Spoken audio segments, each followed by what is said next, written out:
All right, FayWhat, let's start with you. What's on your mind? So I'm thinking about gay days. I'm still thinking about One Magical Weekend, Girls in Wonderland. Had a wonderful time this past weekend. And I'm thinking about all the folks that missed it. Not you, Cal. I'm so sorry for those folks that missed it because of weather. I had friends that sold their tickets to certain events because they thought weather was going to be an issue. Typhoon Lagoon, not one drop of rain. We went to 4 different pool parties. No rain. The one pool party that rain did come, it was gone in 2 minutes. You missed the best weekend ever. Don't listen to South Florida weather. It is what it is. It comes and goes, and you get to come a lot at gay days. How wet did you get? Wow. She got just so You wet. got it just in time. All right, there we too. go. All right, and Maxx Fenning, that's very good advice, by the way. Maxx Fenning, what's on your mind this week? Okay, so I'm going to be a little bit somber, unfortunately. Oh dear.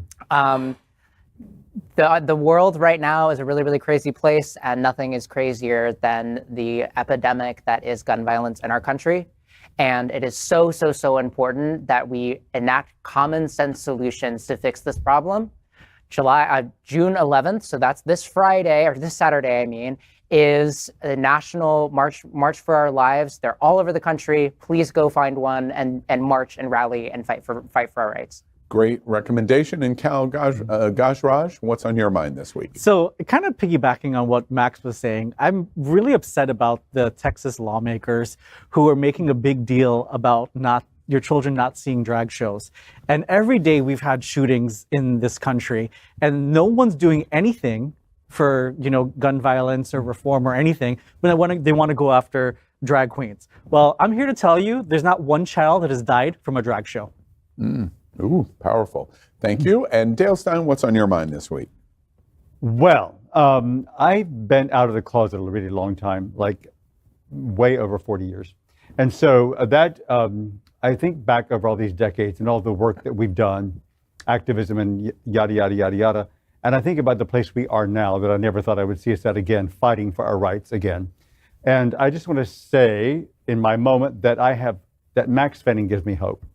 Because he is such a light in this world at such a young age and such an amazing activist, and who's so passionate about life and your values and what you want to see in the world.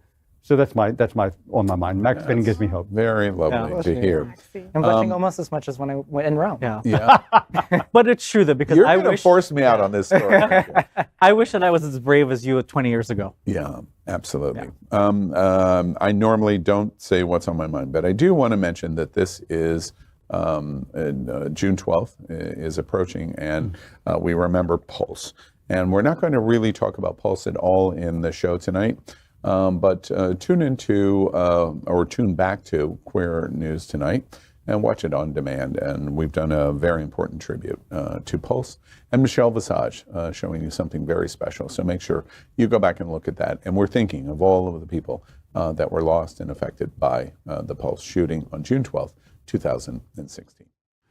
LGBTQ plus news is vital for our community and for the broader world as a whole. We have enough enemies at Fox News. Tucker, Sean, and Lara are loud. We need passionate allies. Happening Out Television Network, Queer News Tonight, and It's Happening Out are literally out of the closet and into the headlines. Our community needs your support. Like this broadcast and subscribe now to ensure the growth of the entire